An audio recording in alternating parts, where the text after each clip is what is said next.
Assalamualaikum warahmatullahi wabarakatuh. Apa kabar semuanya, sahabatku dimanapun Anda berada. Sebelumnya saya mengucapkan banyak terima kasih kepada teman-teman yang sudah menekan tombol subscribe dan like juga yang sudah komentar ya. Dari komentar itulah saya bisa mencari-cari bagaimana sih reaksi dan tanggapan teman-teman semuanya terhadap beberapa kasus yang kita nanti akan angkat ya. Yang sekarang ini kita fokus kepada banyaknya atau beredarnya video-video yang mengatakan bahwa video klarifikasi dari Fahim Mawardi itu ternyata sudah dihapus. Banyak orang bertanya-tanya, kenapa nih? Apa sudah mulai panik nih? Saya juga, lah kok setelah saya cek juga, loh bener dong, dihapus nih. Saya pun juga timbul tanda tanya, kenapa ya kok dihapus? Padahal menurut saya klarifikasi itu hal yang biasa. Setiap orang mempunyai hak untuk menyampaikan pendapatnya atau mengelak, itu dibenarkan secara hukum. Nggak ada pelanggaran hukum, nggak ada pelanggaran hukum. Jadi meskipun orang itu mengatakan saya nggak bersalah, saya nggak, itu hak setiap orang dan itu dibenarkan ya sebelum pihak pengadilan atau hakim menjatuhkan hukuman ya. Nah, cuman dari beberapa video yang saya baca, yang saya simak ya, nampaknya nggak ada sih dari perkataan dari Fahim Mawardi itu yang berpotensi akan menimbulkan proses hukum yang baru. Kayaknya sih nggak ada. Tapi kenapa juga dihapus ya? Atau jangan-jangan gini, saya pernah juga komentar sebelumnya bahwa Anda salah mensomasi media yang mengangkat berita Anda. Apa jangan-jangan itu ya? Soalnya menurut saya ketika dia itu mau jalan kaki, jalan jongkok, itu paling ketika bersalah nanti paling menjadi buah bibir di masyarakat. Mana nih janjinya, mana nih janjinya. Nggak ada sanksi hukum maksudnya. Paling sanksi sosial ya, hukum sosial ya. Artinya sanksi sosial lah di masyarakat.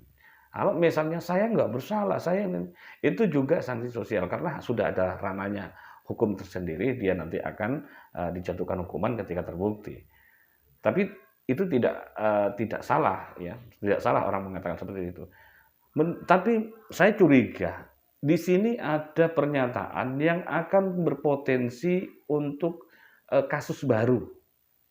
Pernah saya itu sampaikan bahwa kembali kepada si somasi. Saya curiganya yang somasi itu. Karena menurut saya pemberitaan itu yang dilakukan seorang jurnalis itu pasti diangkat, ditulis berdasarkan apa yang dia dengar, apa yang dia lihat, dan siapa yang mengakui itu, bagaimana dia berkomentar. Dia pasti pasti ditulis di dalam media cetak atau online ya. Karena apa? Karena mereka, teman-teman jurnalis, tidak akan berani mengangkat sebuah berita kalau itu tidak ada sumber yang jelas.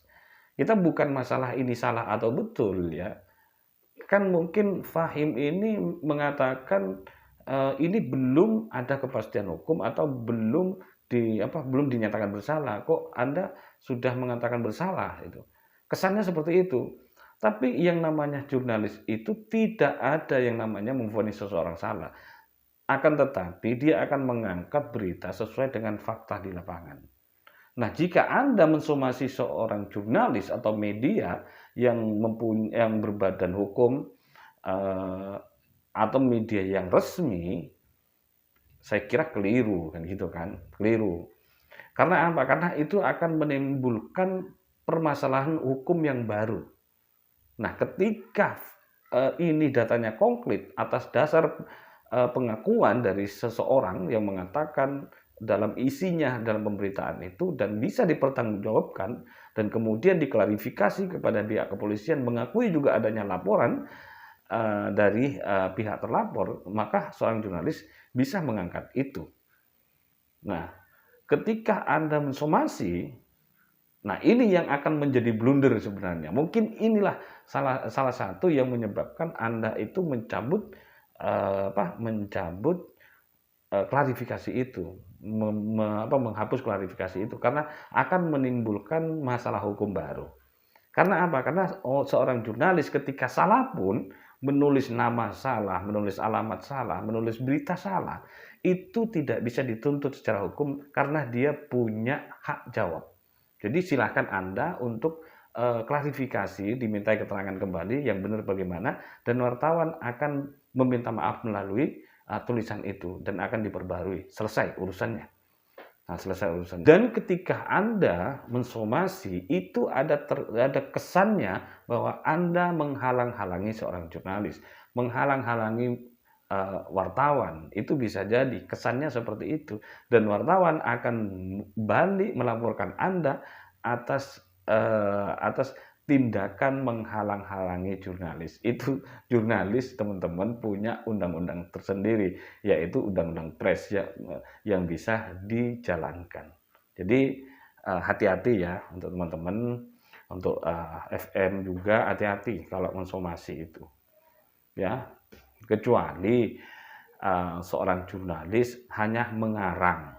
Nah, bisa saja itu kena tuntutan hukum karena tidak memberitakan sesuai dengan sumber dan tidak ada kekuatan sumber yang bisa dipercaya. Itu bisa jadi ya. Ya, saya kembalikan kepada Fahim, itu cuman dugaan saya, mungkin itulah yang menyebabkan klarifikasi itu dicabut. Karena apa? Karena ada potensi hukum baru yang akan dijalankan ya.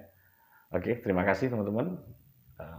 Akhirnya dari saya, mudah-mudahan ini menjadi pencerahan, dan assalamualaikum warahmatullahi wabarakatuh.